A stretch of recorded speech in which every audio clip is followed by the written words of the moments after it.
Assalamualaikum warahmatullahi wabarakatuh. Kami dari kumpulan 7 akan membentangkan falsafah bab 1 yang bertajuk pengenalan falsafah.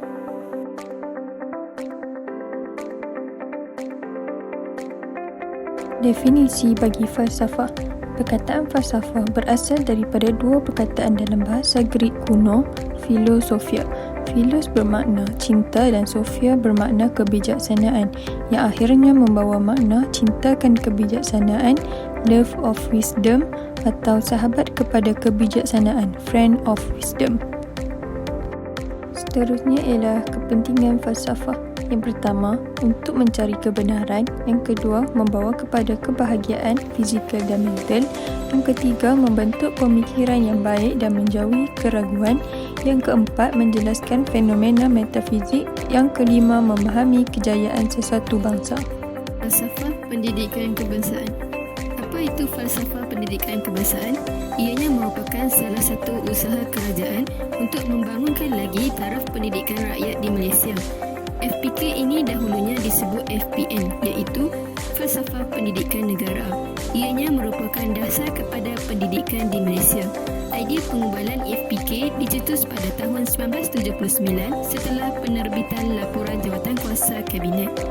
Falsafah pendidikan kebangsaan merupakan satu usaha berterusan ke arah lebih memperkembangkan lagi potensi individu secara menyeluruh dan bersepadu untuk melahirkan insan yang seimbang dan harmonis dari segi intelek, rohani, emosi dan jasmani berdasarkan kepercayaan dan kepatuhan kepada Tuhan. Ianya bertujuan untuk melahirkan rakyat Malaysia yang berilmu pengetahuan, berakhlak mulia, bertanggungjawab, berketerampilan dan berkeupayaan mencapai kesejahteraan diri serta memberi sumbangan terhadap keharmonian dan kemakmuran keluarga, masyarakat dan negara. Matlamat falsafah pendidikan kebangsaan ialah bertanggungjawab dan memenuhi kewajipan sebagai seorang warga negara, taat setia kepada raja dan cinta kepada negara, mengamalkan prinsip-prinsip rukun negara, memahami, menerima dan mengamalkan prinsip-prinsip dan cita-cita demokrasi mengikut perlembagaan, mengurangkan jurang perbezaan antara kaum, progresif, mahir, cekap serta berupaya melaksanakan tugas.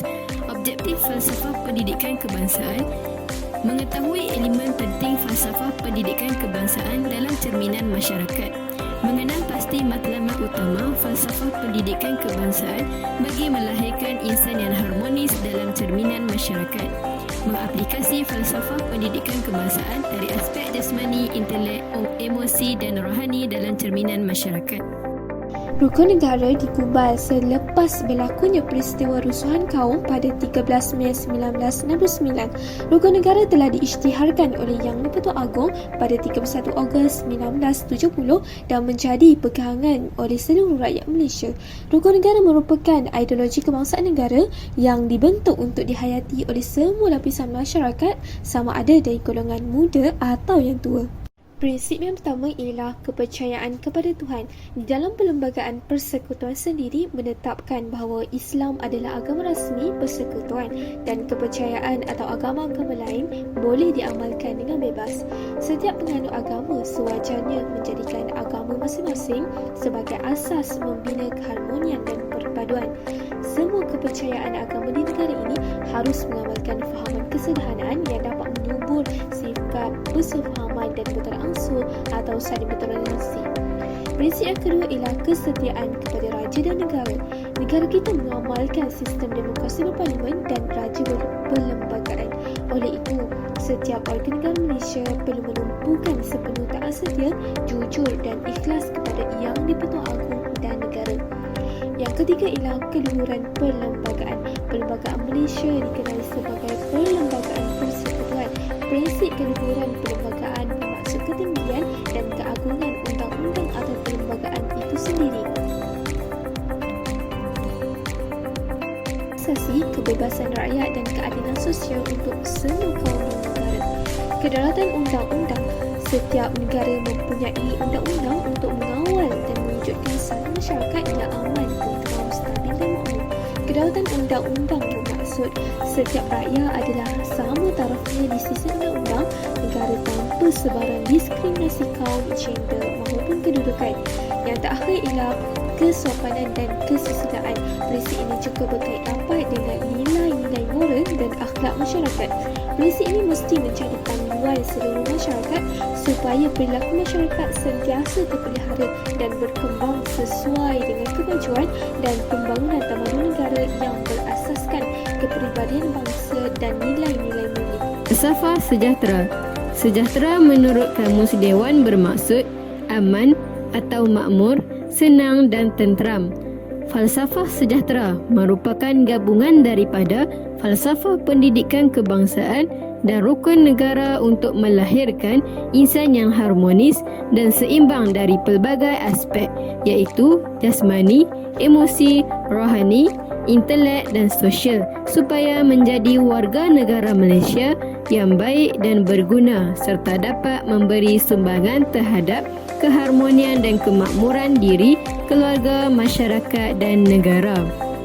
Hubungan antara falsafah pendidikan kebangsaan dengan rukun negara ialah falsafah sejahtera menitik beratkan keseimbangan dan keharmonian di antara individu kepada masyarakat dan seterusnya kepada negara. Seterusnya, hubungan antara falsafah pendidikan kebangsaan dan rukun negara ialah dapat membentuk negara yang seimbang antara dunia dan akhirat. Tujuan falsafah sejahtera ini adalah supaya individu yang sejahtera dapat memberi sumbangan kepada negara, keluarga dan masyarakat. Hal ini kerana dalam matlamat falsafah pendidikan kebangsaan telah dinyatakan bahawa seorang individu seharusnya bertanggungjawab kepada diri, masyarakat, agama dan negara. Seterusnya, mewujudkan insan sejahtera yang seimbang dan harmonis dari segi jasmani, emosi, rohani dan intelek berdasarkan kepercayaan kepada Tuhan. Seterusnya, melahirkan insan sejahtera yang dapat melawan anasir-anasir jahat. Anasir bermaksud masyarakat bandar yang telah dipengaruhi oleh Barat dan berwaspada terhadap tindak tanduk jahat mereka.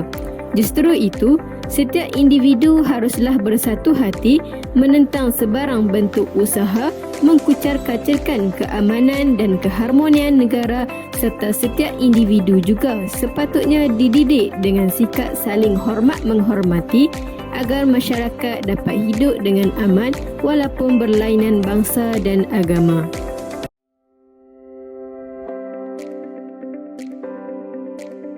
Takrifan falsafah dari sudut etimologi. Pengertian falsafah dari segi etimologi ialah falsafah ini berasal dari bahasa Yunani iaitu philosophia. Philo dari kata kerja philin yang bererti mencintai atau philia yang bererti cinta. Sophia pula bererti kebijaksanaan. Jadi philosophia adalah cinta akan kebijaksanaan atau pengetahuan yang benar. Orang yang cinta kepada kebijaksanaan atau pengetahuan atau kebenaran disebut philosophos atau dalam bahasa Arab filosof. Terusnya, aliran falsafah. Terdapat 3 elemen di bawah aliran falsafah. Yang pertama ialah falsafah etika dan kehidupan. Etika dikenali sebagai falsafah moral, iaitu bidang yang berkaitan dengan isu benar, salah dan aspek-aspek lain yang berkaitan dengan penilaian tingkah laku manusia. Fokus falsafah etika dan kehidupan pada peringkat awal ialah kepada insan dan kemanusiaan, yang mana ianya memfokuskan kepada aktiviti berfikir yang memberikan penekanan dan panduan untuk melahirkan kehidupan yang baik yang membawa kepada kebahagiaan dan melahirkan insan yang mulia. Falsafah etika dan kehidupan juga merupakan kegiatan berfalsafah pada peringkat awal tamadun Greek dan tamadun Asia Cina dan India yang berasaskan fahaman keagamaan sebagai panduan menjadi insan yang mulia dan mencapai kebahagiaan dalam kehidupan. Falsafah alam tabi'i natural philosophy pula merupakan falsafah barat yang diasaskan oleh orang Yunani sejak 600 tahun sebelum Masihi di Miletus di pantai timur laut. Aegon bertitik tolak daripada semangat untuk memahami alam di sekeliling manusia dan alam dalam diri manusia sendiri. falsafah ini beralih fokus daripada pemikiran tentang manusia kepada fokus pada alam tabi'i. Lanjutan dari itu, wujudnya teori-teori tentang sifat alam atau metafizik. Contohnya, apakah sifat alam dan hubungannya dengan manusia? Matlamat praktis falsafah ini ialah untuk memahami isu-isu asas yang berkaitan dengan kehidupan manusia dengan akal menjadi alat utama untuk melaksanakan penyelidikan falsafah itu. Falsafah intelektual pula ialah falsafah yang merangka pemikiran yang mendasari segala kegiatan intelektual dan ilmiah dengan munculnya fahaman rasionalisme, empirisme dan positivisme. Falsafah ini sebagai satu aktiviti intelektual untuk penyelesaian masalah falsafah. Penekanannya beralih arah kepada sesuatu yang bersifat akademik, menghuraikan persoalan-persoalan intelektual dengan penyelesaian tertentu tanpa mengaitkannya dengan kearifan dan kehidupan manusia. Cabang-cabang ilmu falsafah terbahagi kepada dua, iaitu falsafah teoretikal dan falsafah praktikal. Kita tengok yang pertama, falsafah teoretikal ialah falsafah yang merujuk kepada persoalan dasar yang memerlukan satu usaha intelektual yang mendalam. Contohnya bidang metafizik, epistemologi, aksiologik dan logik. Yang kedua, falsafah praktikal ialah perbincangan falsafah boleh digunakan dalam disiplin tertentu. Contohnya falsafah politik, falsafah ekonomi dan falsafah sosial. Falsafah politik merupakan salah satu falsafah praktikal. Persoalan-persoalan yang timbul sebagai contoh, apakah yang dimaksudkan dengan government atau kerajaan atau konsep kerajaan, apakah bentuk kerajaan yang baik, apakah ciri-ciri government. Semua ini hasil perbincangan falsafah yang boleh memberi hasil praktikal dan boleh memberi nasihat kepada kerajaan tentang bagaimana untuk mentadbir sesuatu negara itu dalam sistem kerajaan seperti negara kita sekarang, iaitu demokrasi. Keadaan ini supaya rakyat mendapat manfaat daripada sistem politik yang dihasilkan melalui pemikiran falsafah dan nasihat yang diberikan oleh ahli-ahli falsafah. Sebagai contoh, Plato dalam buku The Republic menganjurkan satu masyarakat yang ideal, prinsip-prinsip politik yang ideal yang mungkin boleh dipraktikkan oleh sesuatu pemerintah itu. Falsafah teknologi dan falsafah alam sekitar merupakan dua jenis falsafah yang secara relatifnya boleh dianggap baru berbanding falsafah-falsafah lain. Falsafah alam sekitar terjadinya disebabkan berlakunya masalah alam sekitar yang telah melanda manusia sehingga terjadinya krisis, iaitu ecological crisis. Dalam falsafah alam sekitar, ahli-ahli falsafah atau ahli-ahli fikir yang lain menimbulkan beberapa persoalan. Sebagai contoh, apakah hubungan manusia dengan alam sebenarnya dan apakah makna alam ini bagi kehidupan manusia? Sebagai contoh, kalau kita menganggap alam ini sebagai tempat untuk kita mencari rezeki dan tempat kita menjalinkan hubungan yang harmoni antara manusia dan manusia, manusia dan alam sekitar dan persekitarannya, sudah tentulah etika yang timbul terhadap alam sekitar akan berbeza.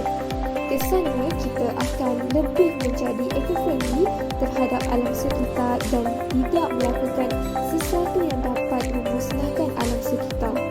Falsafah teknologi terwujud disebabkan munculnya teknologi-teknologi baru yang kemunculannya begitu pesat selepas revolusi industri yang kedua pada abad ke-19. Sebagai contoh, teknologi pembuatan kereta, kapal terbang, telefon, televisyen dan internet.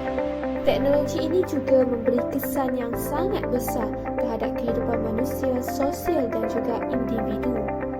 Persoalan-persoalan yang timbul daripada falsafah teknologi ialah apakah yang dimaksudkan dengan teknologi, apakah hubungan teknologi dengan manusia. Seterusnya, apakah sifat teknologi itu sendiri dan sama ada teknologi itu boleh kita anggap sebagai sambungan kepada diri manusia itu ataupun teknologi itu dianggap sebagai sesuatu yang boleh mengancam kemanusiaan itu sendiri.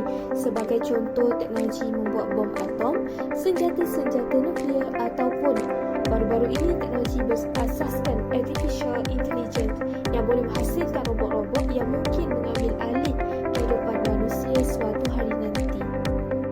Seterusnya, falsafah ekonomi. Falsafah ekonomi ini ialah falsafah yang membincangkan tentang sesuatu bidang yang melibatkan aplikasi. Contohnya, apa yang dimaksudkan dengan keadilan ekonomi? Fahaman ekonomi komunisme Marxisme diasaskan Karl Marx yang merupakan seorang ahli falsafah.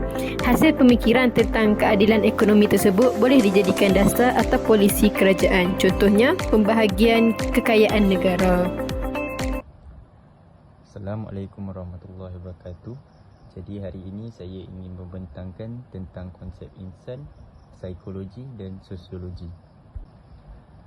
Bagi pengenalan, sejarah falsafah khususnya falsafah Greek silam dan juga falsafah ketimuran ataupun oriental filosofi telah menggunakan pemikiran falsafah untuk mencapai kebahagiaan dan kesejahteraan dalam kehidupan. Falsafah bukanlah sesuatu yang terpisah daripada kehidupan. Justru, falsafah bukan sahaja berkisar mengenai metafizikal, epistemologi, logik, etika, tetapi juga mengenai aspek kehidupan dalam mencari kebahagiaan. Asal-usul insan terbahagi kepada 4. Yang pertama sekali adalah fizikal, material, spiritual, rohani. Yang kedua adalah tradisi barat. Ketiga adalah tradisi timur. Dan yang terakhir sekali adalah jasmani, emosi, rohani dan intelek. Yang pertama sekali adalah konsep insan dari falsafah barat. Yang pertama adalah falsafah Greek iaitu Aristotle mengatakan man is a rational being, a man is a rational animal. Ini menunjukkan ciri manusia antaranya pemikiran atau akal fikiran yang rasional. Seterusnya adalah pemikiran rasional dapat membezakan antara manusia dan juga haiwan. Seperti yang kita tahu, manusia bersifat logocentrism yang berpusatkan kepada akal fikiran yang bersifat rasional dan intelektual semata-mata. Yang kedua adalah falsafah Jerman iaitu Friedrich Nietzsche mengatakan konsep insan bukanlah berteraskan logocentrism tetapi berteraskan kepada emosi dan intuitif manusia yang mungkin tidak bersifat rasional. Nietzsche dan golongan counter enlightenment mencabar konsep man as a rational being dan menganjurkan bahawa man as having to adopt scientific approach of life. Yang ketiga adalah falsafah barat zaman pertengahan. Ini menunjukkan konsep manusia banyak dipengaruhi oleh fahaman agama, khususnya agama Kristian, dan juga menghurai konsep insan dan sifat kemanusiaannya dari perspektif agama. Ia juga menunjukkan kita sebagai makhluk Tuhan patut patuh kepada hukum Tuhan. Yang terakhir sekali adalah falsafah barat zaman moden. Existentialism seperti yang dikemukakan oleh John Paul Sartre mengatakan bahawa manusia itu lahir tanpa panduan dalam hidup. Dan tugas manusia apabila berada di dunia ialah mencari makna dalam kehidupan sendiri. Seterusnya adalah konsep insan dari falsafah Islam. Yang pertama adalah konsep insan berteraskan ajaran Islam, iaitu yang pertama sekali adalah hablu minallah, dan kedua hablu minan nas, dan yang ketiga adalah hablu minal alam. Yang kedua adalah manusia sebagai hamba. Sebagai hamba, kita harus patuh kepada Allah dan tidak boleh melanggar peraturan yang telah ditentukan olehnya. Dan yang terakhir sekali, manusia sebagai khalifah. Ini menunjukkan manusia adalah wakil Tuhan. Manusia berperanan menjalankan amanah dari Allah dan memikul tanggungjawab sebagai pemegang amanah seperti menjaga alam sekitar. Konsep insan dari tamadun India terbahagi kepada 2, iaitu konsep insan berteraskan ajaran Hindu dan juga konsep kelahiran semula ataupun rebirth. Yang pertama adalah konsep insan berteraskan ajaran Hindu. Manusia dianggap sebagai suatu kejadian yang mempunyai roh dan Atman bergabung dengan Brahman. Yang kedua pula adalah konsep rebirth yang menunjukkan manusia dilahirkan semula bergantung kepada apa yang dilakukannya di muka bumi ini dalam kehidupannya sekarang. Yang kedua pula adalah sekiranya manusia melakukan perkara baik, maka dia akan mendapat balasan baik dan vice versa. Dan yang terakhir sekali adalah mencapai mohsa. Konsep insan dari tamadun Cina terbahagi kepada 4. Yang pertama adalah berteraskan fahaman Buddhisme. Yang kedua pula adalah berteraskan konsep kehidupan ini adalah sengsara dan derita. Yang ketiga pula adalah berteraskan konsep aliran Confucianisme. Dan yang terakhir sekali adalah berteraskan konsep Taoisme. Okey, yang pertama sekali adalah fahaman Buddhisme. Mereka menganggap bahawa konsep ketuhanan dan juga konsep insannya agak berbeza kerana ia menganggapkan bahawa konsep self atau diri adalah tidak wujud. Yang kedua adalah konsep kehidupan adalah sangsara dan derita. Manusia perlu membebaskan diri daripada kesengsaraan dan juga penderitaan. Jadi, bagaimanakah cara kita untuk bebas dari kesengsaraan? Yang pertama adalah kita mestilah bertindak mengikut realiti dan tidak harus mempunyai pergantungan atau attachment terhadap dunia, harta benda, manusia, pangkat, kekayaan kerana ianya adalah tidak kekal. Selain itu, pembebasan di sini ialah pembebasan dalam setiap kelahiran semula. Yang selagi mana manusia tidak mencapai kesempurnaan, selagi itu manusia tidak mencapai nirvana. Di samping itu, selagi mana manusia tidak mencapai nirvana, selagi itulah dia akan dilahirkan semula dan akan mengalami semula kitaran kesengsaraan. Dan yang terakhir sekali adalah mencapai nirvana. Yang ketiga, konsep aliran Confucianisme ini bukan berteraskan agama ataupun bersifat wahyu. Ideanya berkaitan dengan prinsip-prinsip etika yang perlu diikuti bagi mencapai kebahagiaan dalam kehidupan manusia. Contohnya adalah anak wajib menghormati ibu bapa dan juga mentadbir alam dengan adil dan saksama. Yang terakhir sekali adalah konsep Taoisme. Tao adalah sesuatu yang tidak boleh dilihat ataupun disamakan dengan apa-apa kewujudan yang ada dan tidak boleh diberikan gambaran yang jelas. Manusia haruslah dilihat dalam konteks hubungannya dengan alam sekitar, iaitu dengan menghormati alam akan mencapai kebahagiaan di dalam kehidupannya. Konsep Wu Wei ataupun tidak bertindak atau non-action, ini tindakan yang selari dengan fitrah alam. Manusia haruslah tidak meletakkan kepentingan dirinya ataupun egoismenya dalam melakukan sesuatu tindakan. Seterusnya adalah konsep insan dari perspektif falsafah pendidikan kebangsaan. FPK ataupun falsafah pendidikan kebangsaan adalah konsep insan seimbang dan sejahtera, iaitu dia mempunyai 4, iaitu JERI. J bermaksud jasmani, iaitu badan dan fizikal yang sihat. E, emosi yang menunjukkan bahawa man is being with emotion and feeling. Yang ketiga adalah R, iaitu rohani yang menekankan amalan keagamaan. Dan yang terakhir sekali adalah intelek yang membina akal fikiran yang lebih kreatif, kritis dan lebih tajam demi mencapai ilmu yang luas dan mendalam. Peranan konsep insan sejahtera dalam menghadapi cabaran dalam kehidupan. Yang pertama sekali adalah manusia itu mempunyai sifat yang lebih kurang sama tetapi konteks luarannya berbeza. Jadi jika kita memahami JERI, iaitu jasmani, emosi, rohani dan juga intelek, iaitu suatu insan yang mempunyai sifat holistik dan juga seimbang, maka seseorang insan mampu menghadapi apa jua cabaran. Yang terakhir sekali adalah cabaran yang dihadapi kebiasaannya terbit dari salah satu aspek JERI, sama ada cabaran berbentuk jasmani, emosi, rohani dan juga intelek. Konklusinya, falsafah insan dari pelbagai fahaman falsafah adalah bertujuan untuk mencapai kesejahteraan dan kebahagiaan hidup. Penghayatan falsafah insan yang disebut di bawah akronim JERI dapat membolehkan seseorang itu menghadapi pelbagai cabaran dalam kehidupannya. Falsafah sejahtera itu sendiri mempunyai pengertian yang tinggi.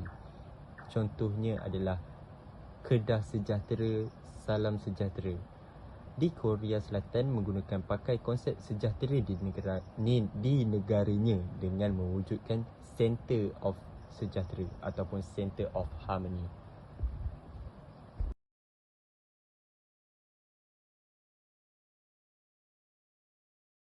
Bismillahirrahmanirrahim. Assalamualaikum warahmatullahi wabarakatuh.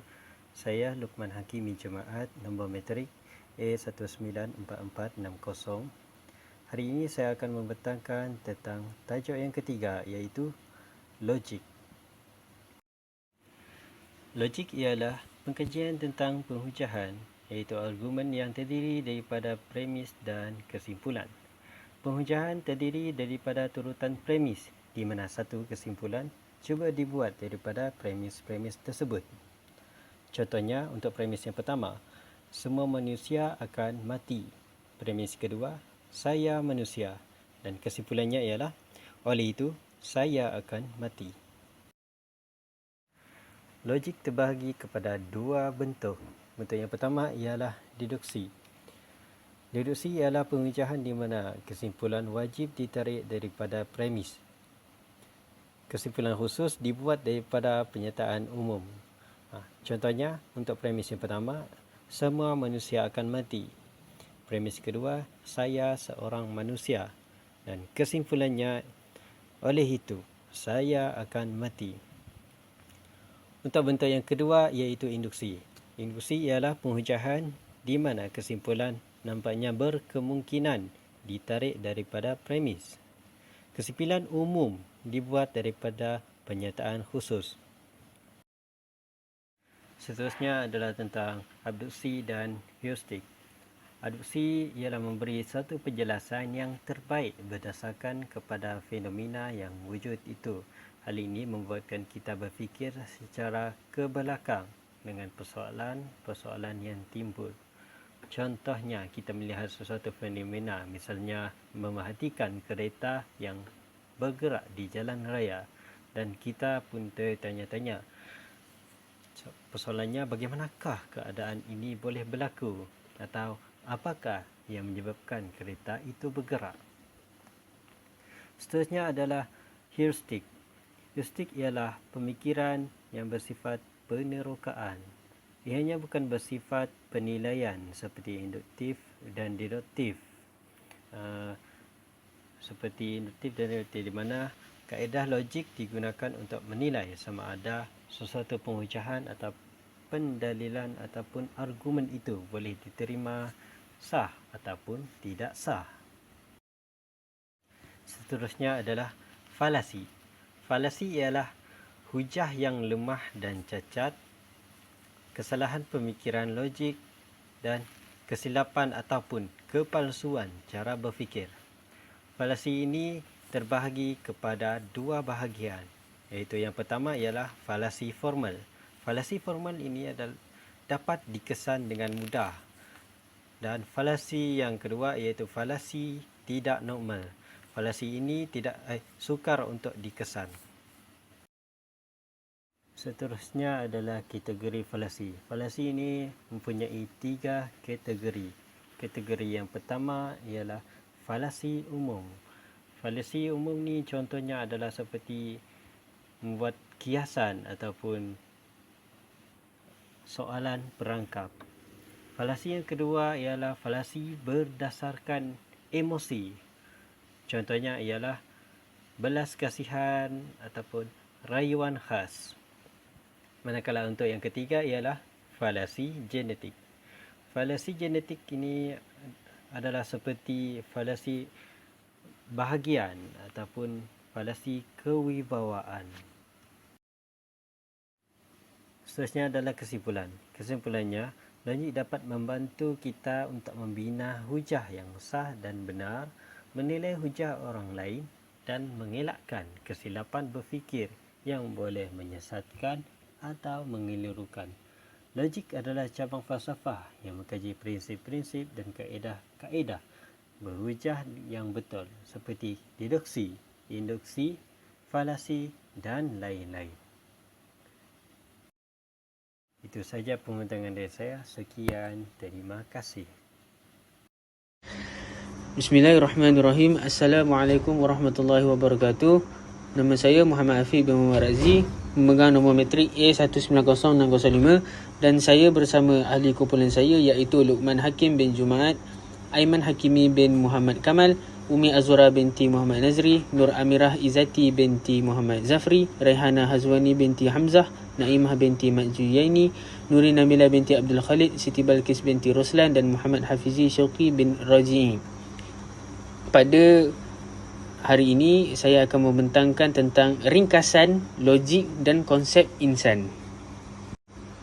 Okey, kaedah berfikir. Kaedah berfikir terdapat dua, iaitu abduksi dan heuristik.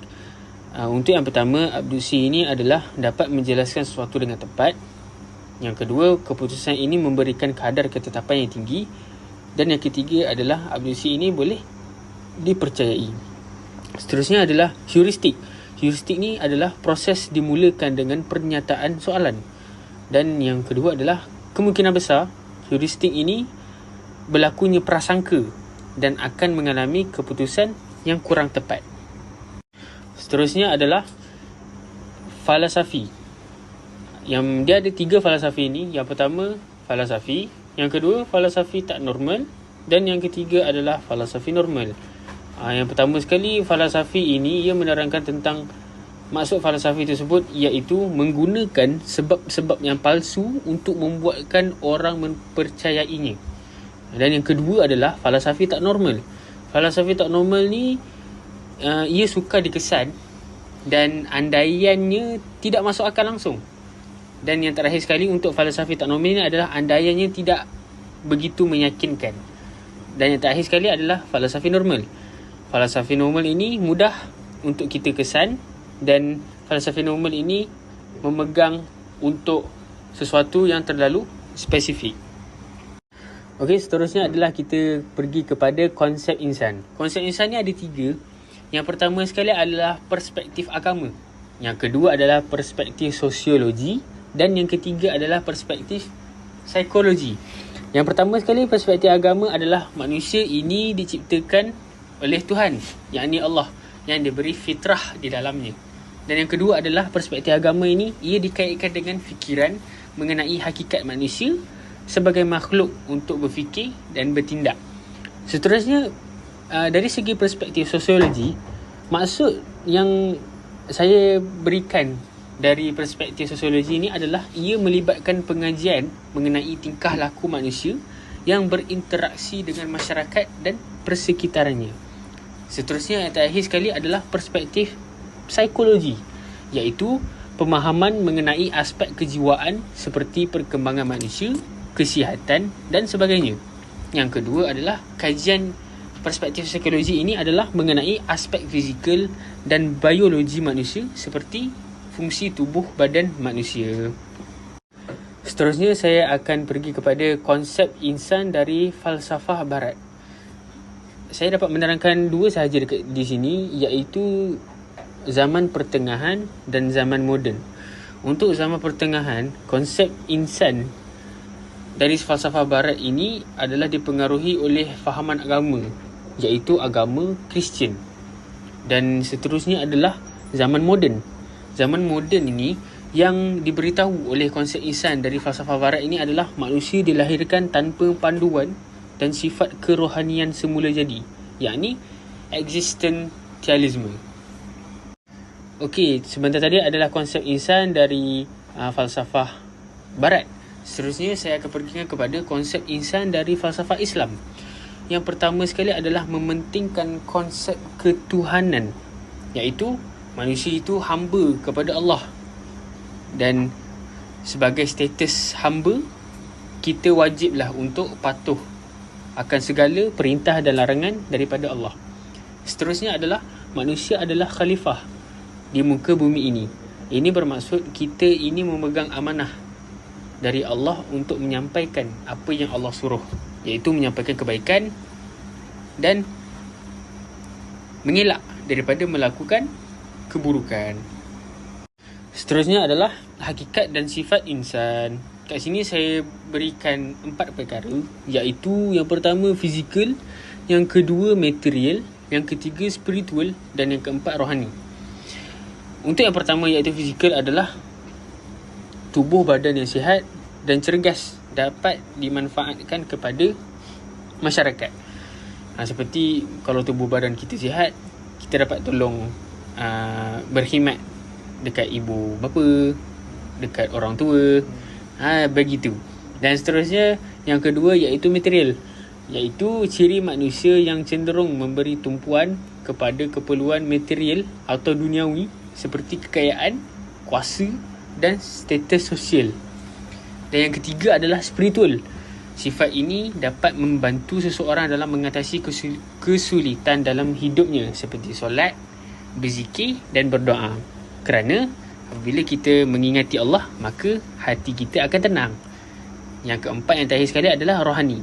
Sifat rohani dalam kehidupan seharian adalah membuatkan kebaikan kepada orang lain, menghormati orang tua dan membantu sesama yang lain. Okey, dan yang terakhir sekali adalah kesimpulan. Kesimpulan yang saya dapat adalah falsafah dari konsep insan dari pelbagai fahaman falsafah adalah bertujuan untuk mencapai kesejahteraan dan kebahagiaan hidup. Jadi sekian itu sahaja daripada saya. Assalamualaikum dan terima kasih.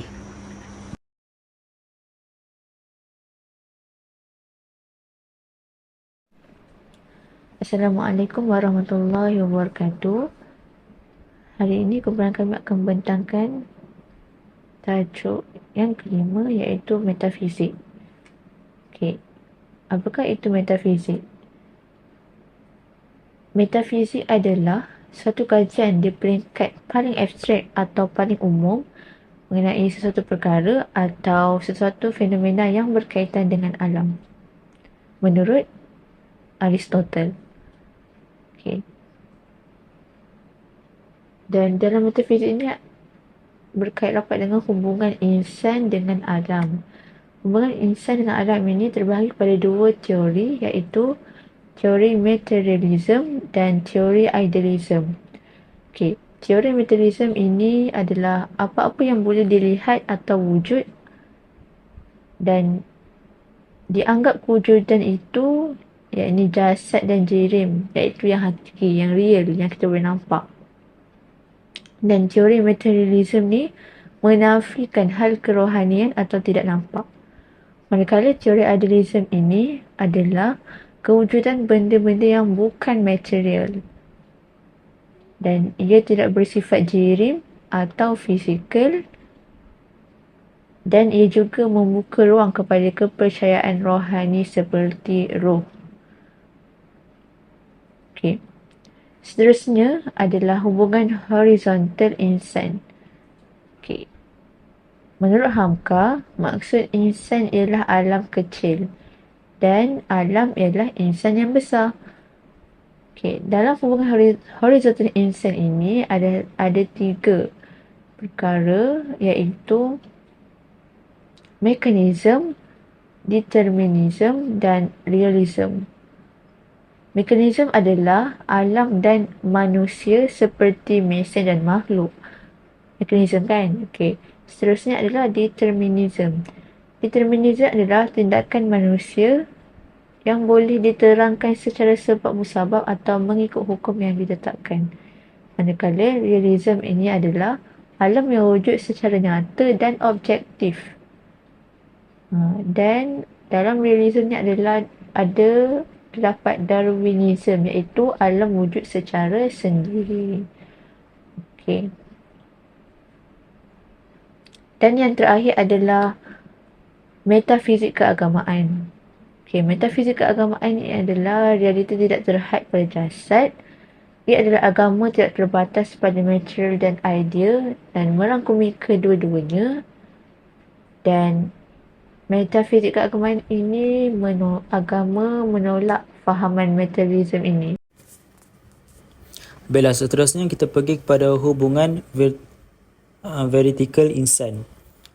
Jadi terdapat tiga, iaitu tisma, fahaman bahawa Tuhan itu wujud. Monotisma ni Tuhan itu esa. Politisma Tuhan wujud lebih daripada satu. Etisma ni pula adalah fahaman realiti alam tidak wujud, yang wujud hanya material. Dan notisma ni pula adalah ragu-ragu. Okay, seterusnya kita pergi pada sistem metafizik. Yang pertama adalah etisma, yang kedua tisma, yang ketiga monotisma, yang keempat agnotisma, yang kelima politisma, yang keenam monisma, yang ketujuh pluralisma, yang ke-8 saintisma, yang ke-9 mekanisma, yang ke-10 realisma, yang ke-11 idealisma dan ke-12 adalah nominalisma. Baik, seterusnya kita pergi kepada perkembangan ilmu metafizik. Jadi terdapat dua, iaitu yang pertama adalah Auguste Comte, iaitu teologi metafizik sains, manakala Ernst ni pula sains bersama dengan positivisme, iaitu sistem falsafah berdasarkan fakta yang nyata dan hukum-hukum sains. Yang kedua adalah suatu pernyataan dapat diterima jika diuji kebenarannya secara empirikal. Baiklah, itu saja daripada kami. Sekian, terima kasih. Assalamualaikum warahmatullahi wabarakatuh. Saya Nuri Nabila binti Abdul Khalid akan meneruskan dengan tajuk yang keenam, iaitu epistemologi. Terdapat beberapa hasil pembelajaran yang boleh kita dapati selepas mempelajari tajuk ini. Yang pertama, menjelaskan perkembangan revolusi sains serta kesan-kesan epistemologi. Yang kedua, menjelaskan pelbagai kaedah epistemologi. Dan yang ketiga, menghuraikan teori-teori tentang kebenaran. Epistemologi dari sudut etimologi berasal daripada bahasa Yunani, iaitu epistem dan logos. Epistem bermaksud pengetahuan atau kebenaran dan logos bermaksud ilmu atau teori. Maka, epistemologi bermaksud teori pengetahuan yang benar.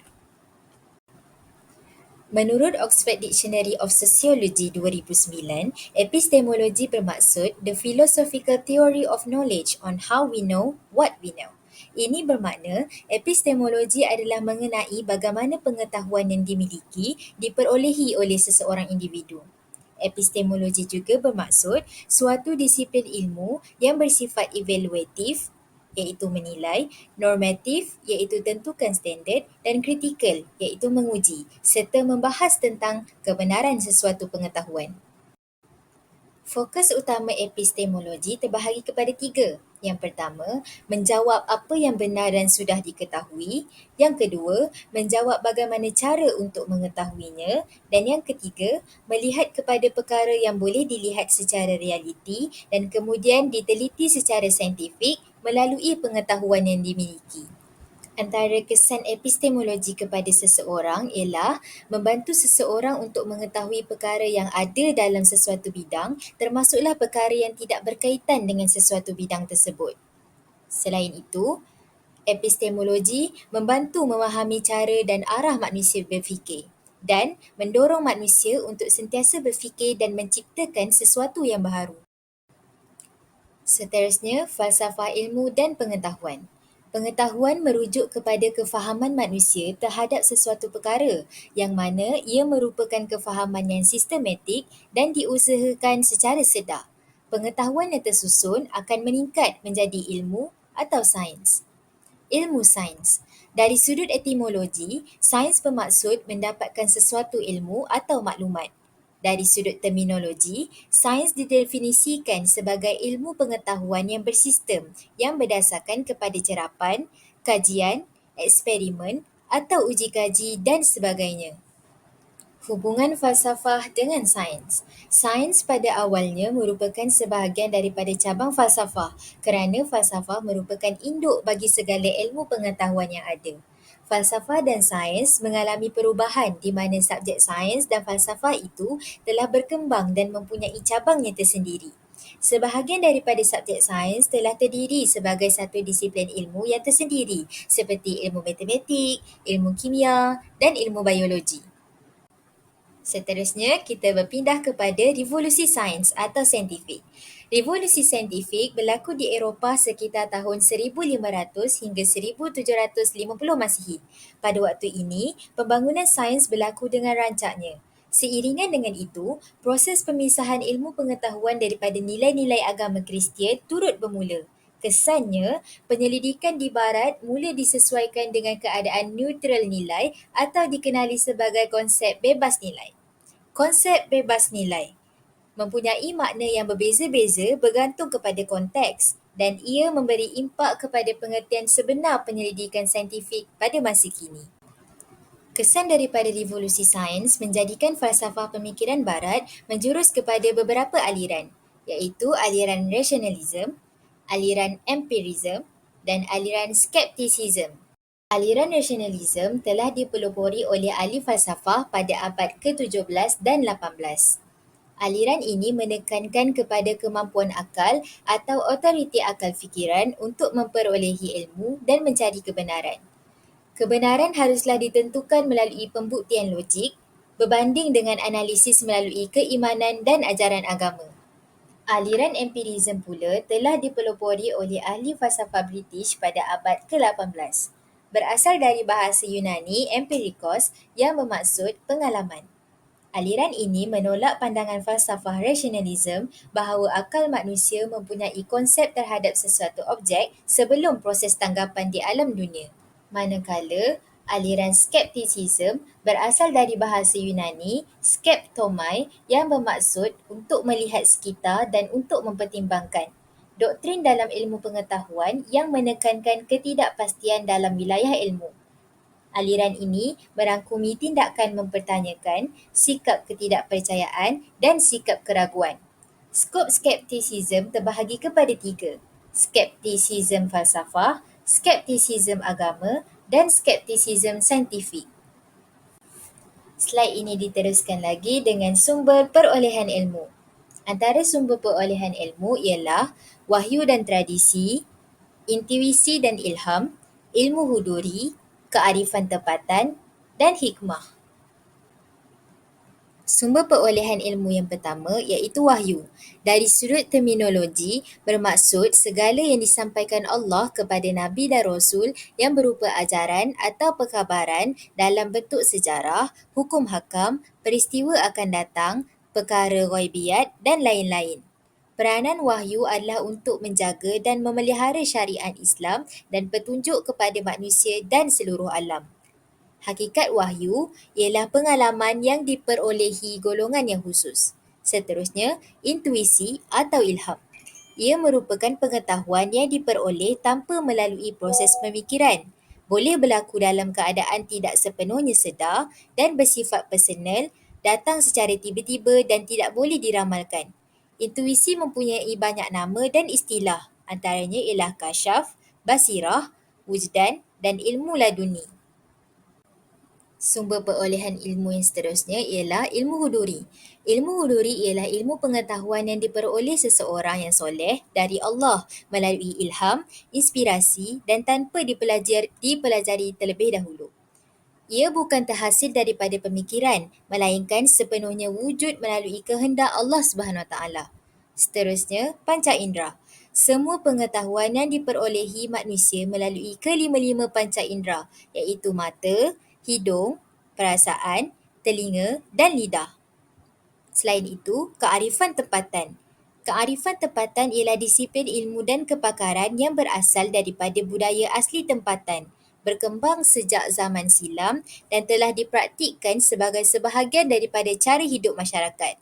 Dan yang terakhir ialah sumber perolehan ilmu melalui hikmah, merujuk kepada sesuatu yang membawa kebaikan dan manfaat kepada kehidupan manusia, termasuklah apa jua bidang ilmu yang membawa kesejahteraan hidup manusia.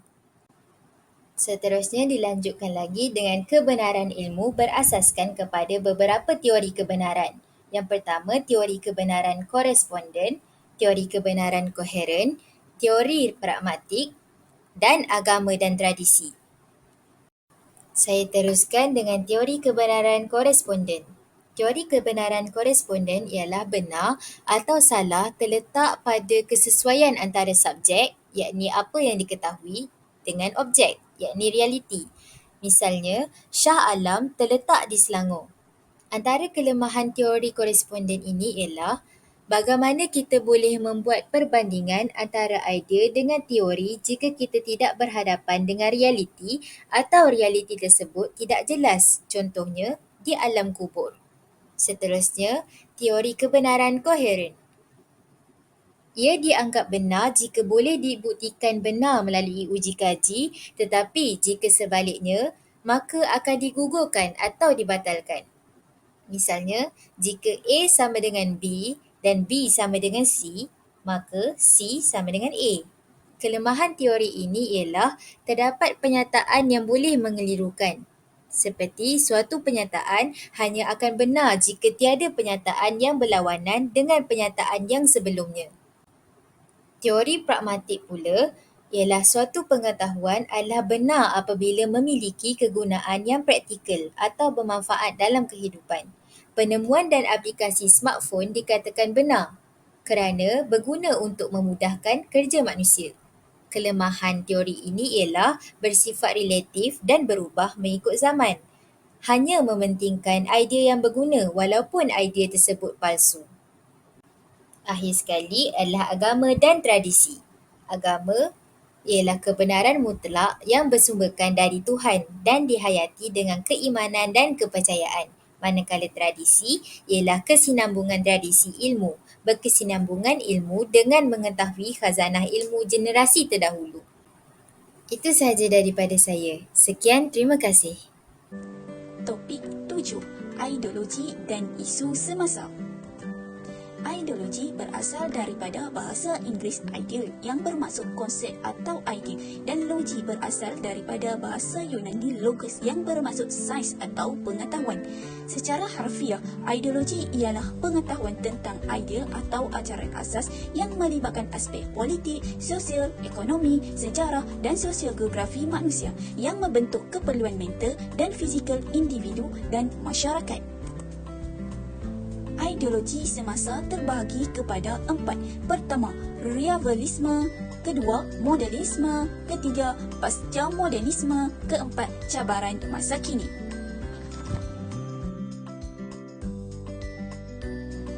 Cabaran ideologi relativisme pasca moden. Ciri utama modernity ideologi realisme pasca moden sebagai reaksi dari kegagalan modernity merujuk kepada garis masa.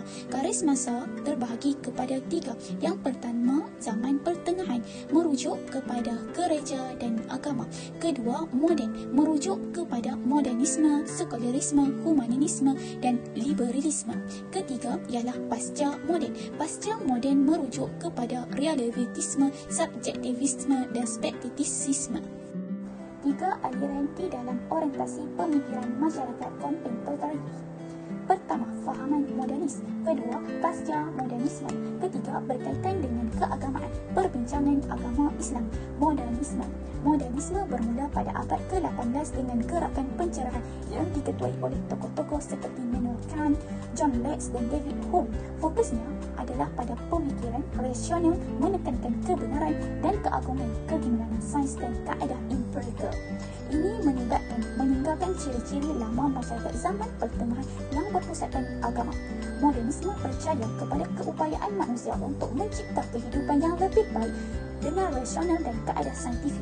Kepercayaan ini berterusan pada abad ke-20 dengan kebangkitan sains dan kemunculan ahli falsafah seperti Bernhard Russell dan Karl Popper, membawa bersama mereka modernisme dan positivisme logik. Pasca modernisme. Pasca modernisme menentang logis, rationality, objectivity dan kaedah saintifik. Beliau mengiktirafkan aspek emosi, intuisi dan kerohanian dalam diri manusia dan menolak pandangan sains sebagai sains paradigmatik, berbeza dengan positivisme logik yang menolak metafizik. Antara ciri-ciri modernisme ialah kebenaran mutlak dan objektif, pertarungan kelas, budaya tinggi, teori, industri, kekuatan negara, agama dan banyak lagi.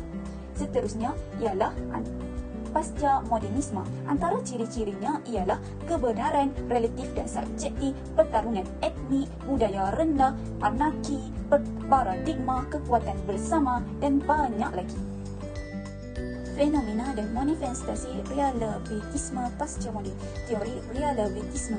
Teori relativisme menolak kebenaran objektif dan mengandaikan bahawa kebenaran boleh dilihat dari pelbagai sudut pandangan. Sebagai contoh, dalam sains, teori A dan B boleh dianggap betul. Ini bermakna bahawa kebenaran tidak mutlak, membolehkan pahaman yang pelbagai tentang sifat kebenaran. Postmodernisme menggunakan konsep ini untuk menolak kebenaran mutlak sains dengan menyatakan bahawa sains sahaja memberikan pengetahuan kebenaran tentang alam semula jadi. kritikan fahaman relativisme. Fahaman relativisme yang menafikan kewujudan kebenaran mutlak pada dasarnya menunjukkan paradoks. Jika kita katakan tidak ada kebenaran mutlak, maka pandangan itu sendiri mungkin juga tidak benar secara mutlak. Dengan itu, logik relativisme menjadi tidak konsisten. Cabaran ideologi relativisme pasca moden. Pertama, seni dan budaya. Kedua, teknologi dan ekonomi. Ketiga, politik dan pentadbiran. Implikasi relativisme pasca moden dalam kehidupan tanpa hakikat kebenaran. Intipati cabaran ideologi semasa yang sedang dihadapi oleh umat manusia lokal dan global yang terbit daripada pemikiran falsafah relativisme yang menafikan kewujudan hakikat dan kebenaran yang boleh diketahui di luar diri manusia. Sebaliknya, kebergantungan pada kerangka pemikiran masing-masing. Akhir sekali, kesan fahaman relativisme kepada fahaman keagamaan.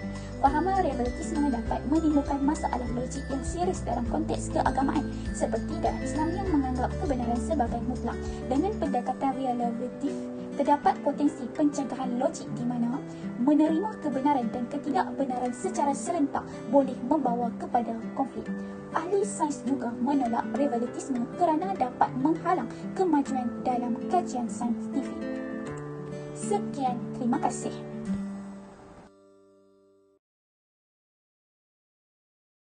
Dekolonisasi adalah satu istilah yang berkait rapat dengan kolonisasi. Kalau kita faham apa itu kolonisasi, maka kita akan mengerti apa itu dekolonisasi. Okey, apa itu kolonisasi? Kolonisasi ialah masyarakat yang tertakluk kepada penjajah, sama ada dari segi fizikal, material ataupun pemikiran dan intelektual.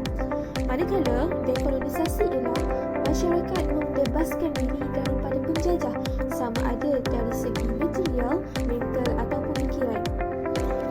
Istilah lain menunjukkan dekolonisasi ialah dekolonisasi merujuk kepada suatu proses iaitu kuasa penjajah menyerahkan dominasi institusi dan perundangan di tanah jajahan mereka kepada penduduk asal yang menjadi pemerintah antarabangsa secara rasmi.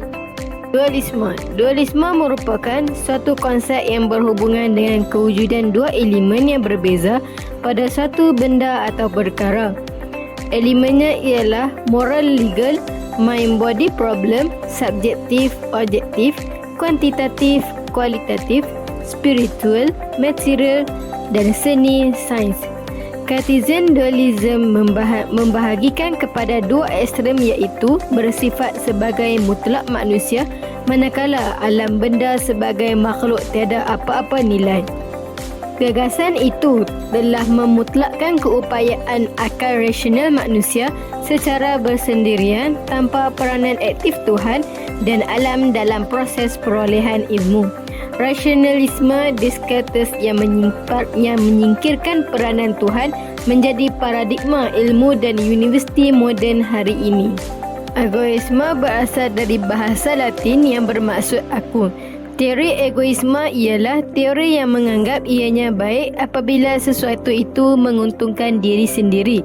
Antroposentrisme pula berasal dari bahasa Yunani iaitu anthropos. Ianya bermaksud manusia dan kepercayaan bahawa manusia adalah entiti paling penting alam semesta. Antroposentrisme ini merupakan konsep utama dalam bidang etika alam sekitar dan falsafah alam sekitar, di mana ia sering dianggap sebagai punca utama masalah yang dicipta oleh tindakan manusia dalam ekosfera. Okey, seterusnya cara untuk membebaskan diri daripada pengaruh kolonial. Yang pertama ialah pemikiran falsafah, acuan sendiri tanpa pengaruh asing. Caranya untuk kita membangunkan pemikiran falsafah itu sendiri yang bersesuaian dengan keadaan tempatan dan dengan itu dapat membina suatu falsafah yang mengikut acuan sendiri yang tidak dipengaruhi oleh falsafah asing yang mungkin bersesuaian bagi masyarakat dan konteks mereka, tetapi tidak bersesuaian dengan masyarakat dan pemikiran kita. Kalau kita lihat dari segi falsafah barat yang terdapat dalam pemikiran Bacon dan Descartes, bukan sahaja ia tidak sesuai dengan masyarakat kita tetapi juga mana-mana masyarakat di dunia, kerana ia menyumbang kepada keadaan di mana alam itu dimusnahkan. Oleh itu, kita perlu membangunkan falsafah kita sendiri yang sesuai dengan keadaan dan masyarakat di negara kita agar masalah-masalah yang rumit dapat dielakkan. Kesan Cartesian Dualism, implikasi kolonisasi melalui gagasan Eurocentrisme. Yang pertama ialah ketamakan katipalis. Eurocentrisme dan kolonialisme menjadi pemangkin ketamakan kapitalis global untuk memaksimumkan keuntungan mereka tanpa menghiraukan eksploitasi dan ketidakadilan kepada negara-negara yang dijajah. Seterusnya, melebar jurang politik, ekonomi dan sosial. Kolonialisme mengakibatkan kewujudan jurang pemisah antara negara-negara sebelah utara, yakni Eropah, Amerika Syarikat, Kanada dengan negara sebelah selatan iaitu Asia, Afrika, Amerika Selatan dan Amerika Tengah. Seterusnya, menyemarakkan proses antropogenik. Egoisme dan saintisme memberikan kesan kepada kemusnahan ekologi dan alam sekitar disebabkan oleh penggunaan sains dan teknologi yang bersifat memusnah dan mencemarkan. Seterusnya ialah kesan dualism Cartesian, anthropocentrism, insan egologikal. Yang pertama ialah insan egologikal.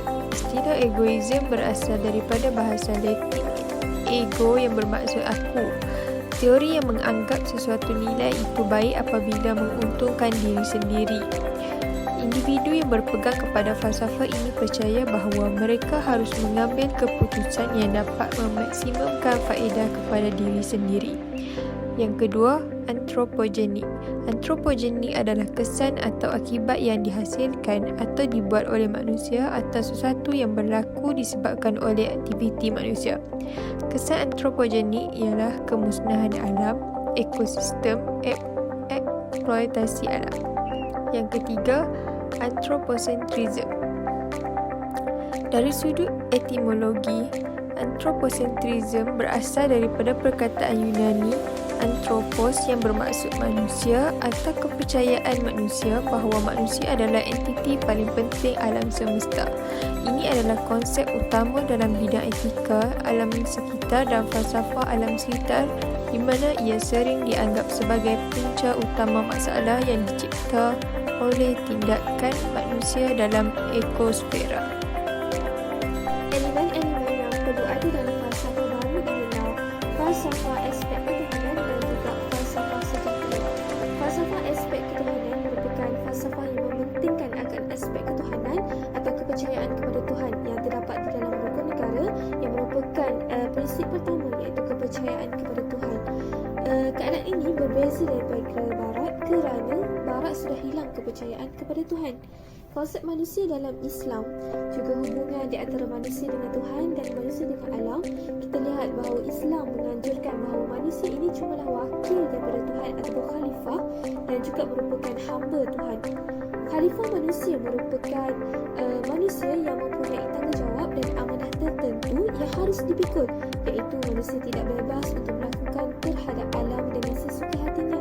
Tetapi sebaliknya, manusia haruslah mentadbir alam ini mengikut hukum-hukum Tuhan dan apa yang disuruh oleh Tuhan.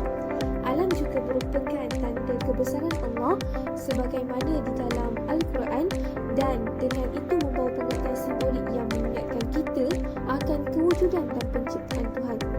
Maksudnya, kita boleh memakmurkan alam ini tetapi tidak boleh memusnahkannya. Al-Quran sering menyebut, janganlah kamu melampaui batas, iaitu contoh-contoh bagi mereka yang melampaui batas, mereka yang memusnahkan alam ini. Manusia juga dibenarkan mendapat manfaat daripada alam, misalnya melalui pertanian dan juga hasil dari pertanian tersebut. Falsafah sejahtera juga terdapat di dalam falsafah pendidikan kebangsaan, di mana ia menekankan hubungan yang seimbang di antara 4 perkara iaitu jasmani, emosi, rohani dan intelek. Dengan adanya konsep ini, maka pembangunan insan tidak mengundur ke belakang. Ia bukannya hanya tertumpu kepada pembangunan material atau ekonomi semata-mata yang terdapat pada hari ini. Sistem pendidikan juga dipacu oleh kemajuan ekonomi ataupun ke arah kemajuan ekonomi. Ini dapat kita lihat. Contohnya kursus-kursus di institusi pengajian tinggi dianjurkan ataupun dinasihatkan supaya berteraskan pasaran.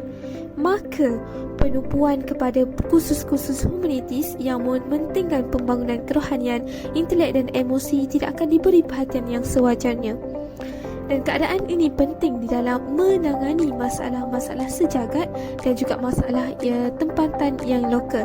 Misalnya ada masalah pencemaran alam sekitar yang disebabkan oleh cerebu ataupun masalah lain yang terdapat di dunia sekarang. Jadi itulah antara pandangan saya tentang bagaimana kita boleh membangunkan pemikiran intelektual dan falsafah kita sendiri supaya kita tidak lagi tertipu oleh dunia barat.